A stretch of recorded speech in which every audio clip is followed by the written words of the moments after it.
Le 6 décembre 2025, un piège photographique installé sur un terrain privé du comté d'Ontonagon, tout au nord du Michigan, a enregistré une image que son propriétaire n'avait jamais cherchée. L'appareil avait été posé pour surveiller les cerfs. Rien de plus, une routine d'automne, comme des milliers d'autres dans ces forêts. Ce qui l'a capturé, dans la dernière lumière grise de l'après-midi, c'était un puma adulte qui avançait le long d'un sentier saupoudré de neige. Cela seul aurait déjà suffi à faire remonter l'information jusqu'aux autorités de l'État. Mais l'animal n'était pas seul. Derrière lui, espacés le long de la même trace, deux petits d'environ 1 an suivaient leur mère vers le nord. 3 pumas, dans un pays où, selon plus d'un siècle d'archives officielles, il n'existait aucune population résidente de lions des montagnes. Aucune, pas une seule. Le département des ressources naturelles du Michigan a récupéré l'image, l'a améliorée et a confirmé ce qu'elle montrait. Une femelle, 2 jeunes, la première preuve vérifiée de reproduction de pumas dans cet état depuis plus de 100 ans. Et selon absolument tout ce que la science affirmait jusqu'à ce jour-là, cette photo n'aurait jamais dû exister. Pour comprendre pourquoi, il faut d'abord comprendre le silence. Un silence si long, si complet, si bien documenté, que des générations entières de biologistes ont bâti leur carrière sur l'idée qu'il ne serait jamais rompu. Le puma a été un animal du Michigan. Il parcourait les 2 péninsules, ce grand félin fauve à la queue interminable qu'on appelle cougar, puma, panthère, lion des montagnes. Une seule bête, une demi-douzaine de noms selon la région où l'on se trouve, et puis il a été effacé. Comme presque partout à l'est des montagnes rocheuses, les colons l'ont abattu, piégé, empoisonné. Ils le craignaient pour leur bétail, ils le craignaient pour leurs enfants. On lui a fait la guerre jusqu'à ce qu'il n'en reste plus rien. Le dernier puma sauvage connu à avoir été tué au Michigan a été abattu près de Newberry, dans l'est de la péninsule supérieure, en 1906. Après ça, plus rien. Le vide. Pendant environ un siècle, le Michigan n'a eu aucun puma confirmé sur son territoire. Il y avait des histoires, évidemment. Il y a toujours des histoires. Une silhouette à la lisière des arbres.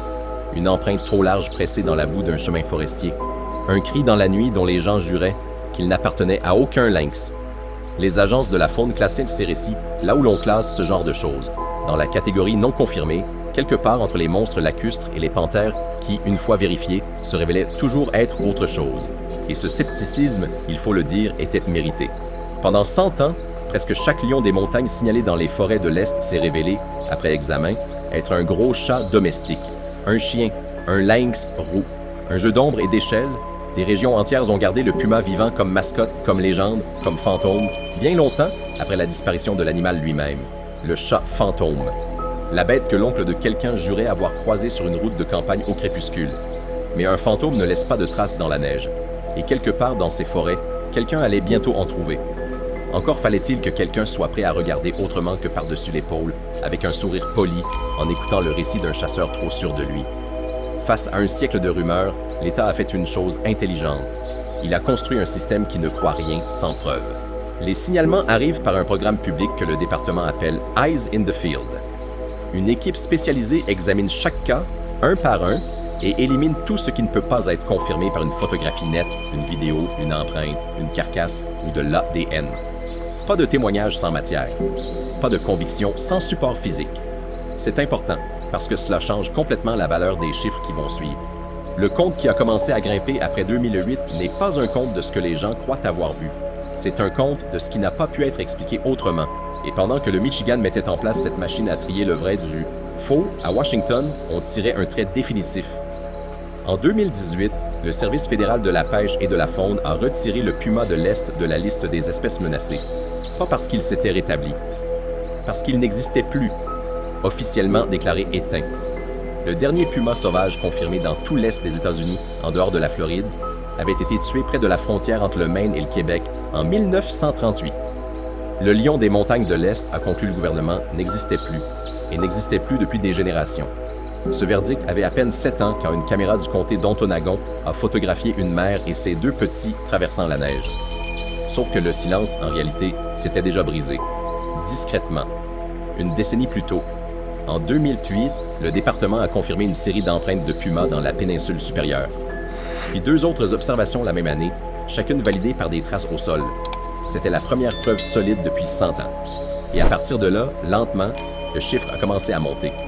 20 observations confirmées en 2024, puis 31 en 2025, le plus grand nombre jamais enregistré par l'État depuis l'extermination de l'espèce au début des années 1900. Depuis 2008, environ 168 observations confirmées au total, presque toutes dans la péninsule supérieure. Un détail mérite qu'on s'y arrête.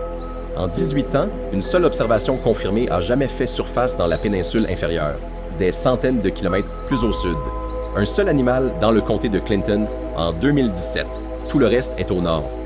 Tout le reste est concentré dans ce grand bloc de forêt sauvage bordé par le lac supérieur. Si vous avez déjà vu quelque chose dans les bois que vous n'avez jamais pu expliquer, une empreinte trop large, une silhouette trop longue, deux yeux portés trop haut au-dessus du sol, dites-moi dans les commentaires depuis où vous regardiez. Les gens envoient de ces récits et la carte qu'ils dessinent est plus étrange que vous ne l'imaginez. Et si ce genre d'histoire vous reste en tête longtemps après la vidéo, pensez à vous abonner.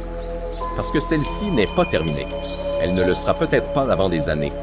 Maintenant, voici l'explication que la science a proposée. Et pendant plus d'une décennie, elle a parfaitement tenu. Elle était élégante, appuyée sur des données solides et surtout, elle évitait soigneusement de dire ce que personne ne voulait dire. Les pumas qui apparaissaient au Michigan n'étaient pas les fantômes d'une population locale cachée qui aurait survécu, invisible, dans les pins. C'était affaire des voyageurs, de jeunes mâles en dispersion, partis de la population reproductrice la plus proche, les Black Hills du Dakota du Sud et le pays accidenté qui les entoure. Environ 1500 km en ligne droite jusqu'à la péninsule supérieure. Beaucoup plus à pied, et ce n'est pas une hypothèse en l'air. C'est écrit dans l'animal lui-même. Quand un jeune mâle puma atteint son indépendance, il ne peut pas rester là où il est né. Les mâles résidents plus âgés ne tolèrent aucun rival. Alors il part, il marche. Parfois pendant des mois, avalant quelques kilomètres la plupart des nuits, à la recherche d'un territoire libre et d'une femelle. Et voici le point crucial. Cet instinct n'a aucune limite intégrée. Un mâle continuera d'avancer aussi longtemps que le territoire devant lui restera vide et qu'aucune femelle n'apparaîtra. Dans un paysage vidé de ses semblables, cela peut vouloir dire marcher jusqu'à atteindre la mer. Ce n'est pas une figure de style. En 2011, la preuve est arrivée. Et elle était spectaculaire. Elle est arrivée de la pire manière possible sur le bord d'une route, à des milliers de kilomètres de l'endroit où elle aurait dû se trouver. Au mois de juin de cette année-là, un jeune puma mâle a été percuté et tué par un véhicule sur une voie rapide à Milford, dans le Connecticut. Le premier puma confirmé dans cet état depuis plus d'un siècle. Les biologistes ont prélevé son ADN et ils ont remonté sa piste jusqu'à chez lui. L'animal venait des Black Hills du Dakota du Sud. Il avait parcouru plus de 2450 km en ligne droite et probablement plus de 2700 en tenant compte du terrain réel sur environ 2 ans. La plus longue dispersion jamais documentée pour cette espèce. L'un des plus longs voyages terrestres jamais enregistrés pour un mammifère en Amérique du Nord. Près du double du précédent record. Les analyses d'isotopes et l'inspection physique n'ont trouvé aucune trace de captivité. Aucune. Ce n'était pas un animal évadé d'un enclos privé. C'était une bête sauvage et elle avait marché des Dakotas jusqu'à la côte atlantique. Et son itinéraire n'a pas eu besoin d'être deviné. En avançant vers l'est, l'animal a laissé derrière lui des morceaux de lui-même. De l'ADN récupéré à partir de poils et d'excréments en 5 points distincts à travers le Minnesota, le Wisconsin et l'État de New York. Et des photographies prises par des caméras de particuliers disséminées le long du parcours. L'une de ces caméras se trouvait au Michigan. Avant de mourir sur une route de Nouvelle-Angleterre, le puma du Connecticut avait traversé la péninsule supérieure. Alors oui, un puma mâle au Michigan, c'était extraordinaire.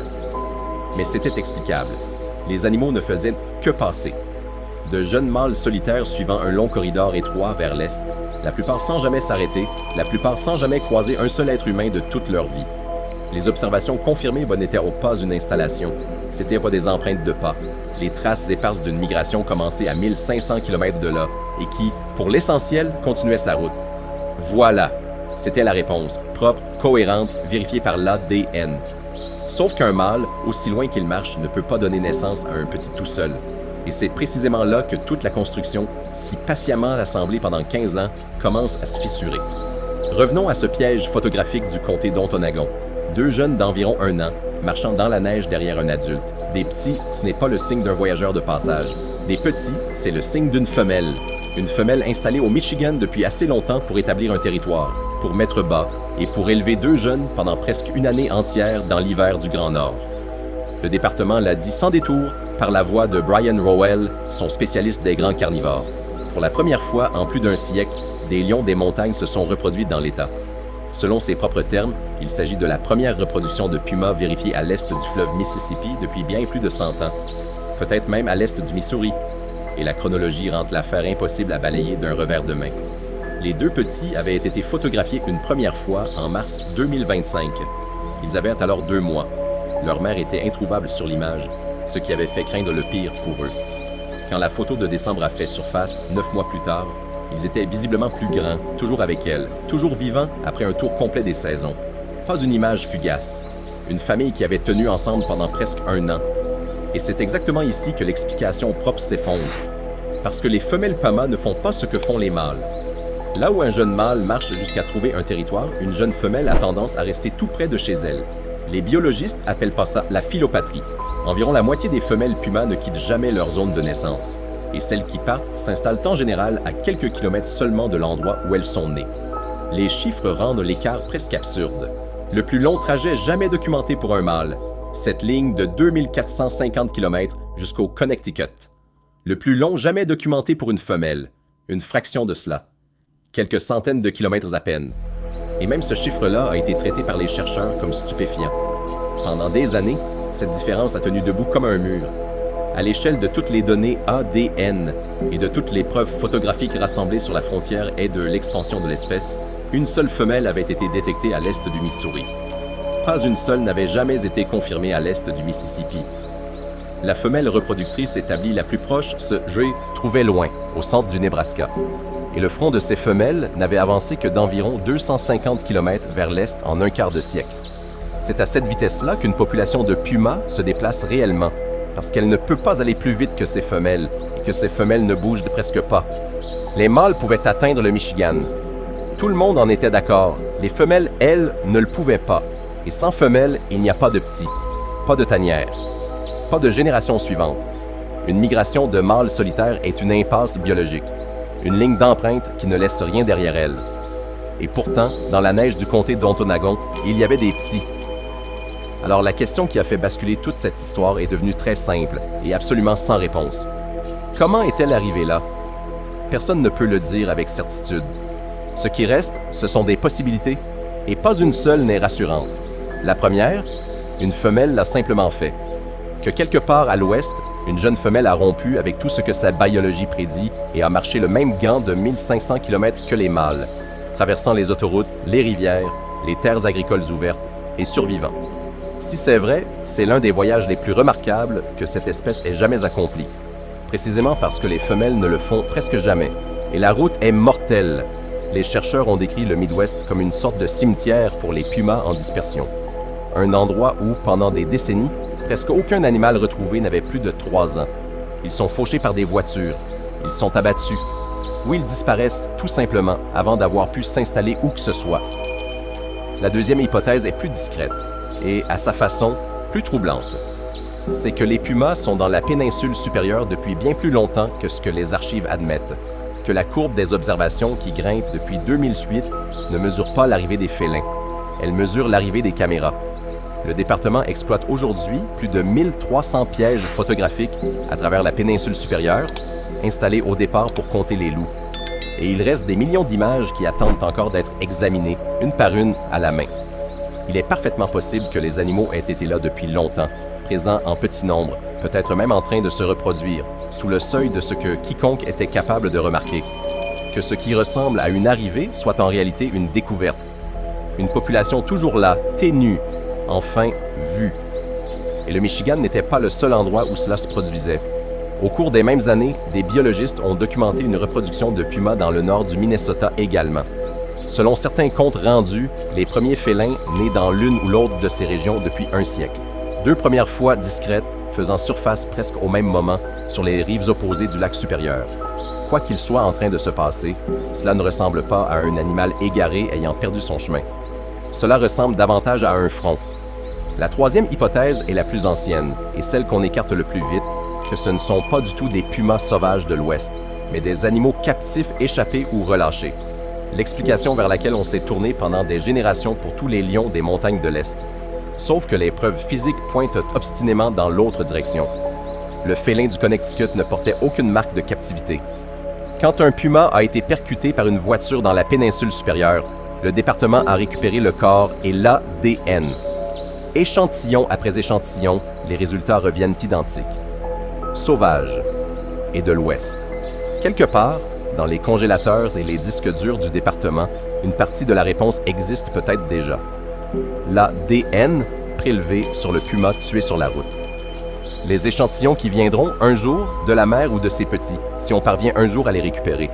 En théorie, ce matériel génétique pourrait dire d'où elle vient, si elle porte la signature des Black Hills, celle des mâles vagabonds, ou bien autre chose, quelque chose que personne n'a encore expliqué. Pour l'instant, cette page n'a pas été lue. Et pendant qu'on cherche, il y a une autre question que presque personne n'ose poser à voix haute. Il y a une raison pour laquelle les biologistes suivent dans cette affaire d'aussi près. Et elle va bien au-delà de l'étrangeté de l'histoire. Un prédateur au sommet de la chaîne alimentaire n'occupe pas simplement un paysage, il le remodèle. Dans les régions du pays où les pumas sont communs, ils maintiennent les populations de cerfs sous contrôle. Et les effets de cette régulation descendent jusque sur l'asphalte. Une étude qui a modélisé le retour des pumas dans l'est des États-Unis a estimé qu'en 3 décennies, des prédateurs établis pourraient réduire suffisamment les troupeaux de cerfs pour faire chuter les collisions entre véhicules et cervidés de plus d'un cinquième, évitant, selon la projection des chercheurs, plus de 150 décès humains et des milliards de dollars de dégâts à l'échelle de la région. Lisez cette phrase une seconde fois. L'animal que l'État a passé un siècle à effacer est, selon cette arithmétique, quelque chose que l'État aurait aujourd'hui de très bonnes raisons de vouloir revoir. Ce qui transforme le mystère de la femelle dans la neige. Ce n'est plus une curiosité, c'est une question qui pèse lourd. Est-elle un accident? Un animal impossible qui a battu les probabilités et ne laissera aucune trace durable? Ou est-elle le bord avant d'un retour que personne n'a planifié, que personne n'a relâché et que personne ne comprend vraiment? En attendant, elle est protégée. Le puma figure sur la liste des espèces menacées du Michigan, ce qui rend illégal non seulement de le tuer, mais même de partir à sa recherche, de tenter de localiser sa tanière, sur terrain public comme privé. Et la raison est glaçante de simplicité. Une femelle soumise à une pression humaine trop forte abandonne ses petits. Alors la chose que tout le monde essaie de protéger est exactement celle que les archives officielles disent impossible. Ce que le département vous dira sans détour, c'est ce qu'il ne sait pas. Il ne sait pas combien de pumas se trouvent au Michigan. Il n'existe aucune estimation de population et ces biologistes se gardent bien d'en inventer une. Il ne sait pas si les animaux s'installent ou s'ils ne font que passer, même s'il soupçonne désormais qu'au moins une famille ne fait pas que passer. Et il ne sait pas où se trouvent aujourd'hui la mère et ses 2 petits. Ils ont été photographiés le 6 décembre. Une dernière observation confirmée le 14. Et après ça, au tournant de l'année, plus rien. Aucun signalement validé. La famille s'est retournée dans le même pays qu'il avait caché depuis le début. Pour ce que ça vaut, les gens qui étudient ces félins ne demandent à personne d'avoir peur. Une attaque de puma dans la péninsule supérieure relève du presque impossible. Les spécialistes du département font remarquer avec un certain flegme que le trajet pour aller au travail un matin d'hiver est infiniment plus dangereux que l'animal dans les arbres. Le lion des montagnes n'est pas une menace qui rôde à la lisière des villes. C'est quelque chose de plus rare et de beaucoup plus difficile à saisir. Un prédateur qu'un État a mis un siècle à effacer et qui est revenu tout seul, sur 4 pattes, à travers 1500 km, sans permission, et sans que personne ne comprenne tout à fait comment. Alors la surveillance reste à distance. 1300 caméras dans les arbres. Des millions d'images que personne n'a fini de lire. Une carte des observations confirmées qui grossit d'un point à la fois, toutes agglutinées dans l'extrême nord. Et aucune d'entre elles ne finit jamais tout à fait par former une réponse. Ce que l'on sait, c'est que la forêt est plus vaste que les caméras qui la surveillent, que la neige tient ses propres archives et qu'elle ne les livre que lentement, et seulement quand elle le décide. Qu'un jeune mâle peut marcher 2700 km et mourir sur une route à 1000 km du dernier endroit où son espèce est censée exister. Et que quelque part, au nord d'une ligne que ces animaux n'étaient plus jamais censés franchir, une femelle que toutes les cartes déclarent impossible est en train, à cet instant précis, d'apprendre à 2 jeunes pumas comment traverser un pays sans jamais être vus. Personne ne peut expliquer comment elle est arrivée là. Et la seule chose que les archives puissent affirmer avec certitude, c'est qu'elle élève déjà ceux qui viendront après elle.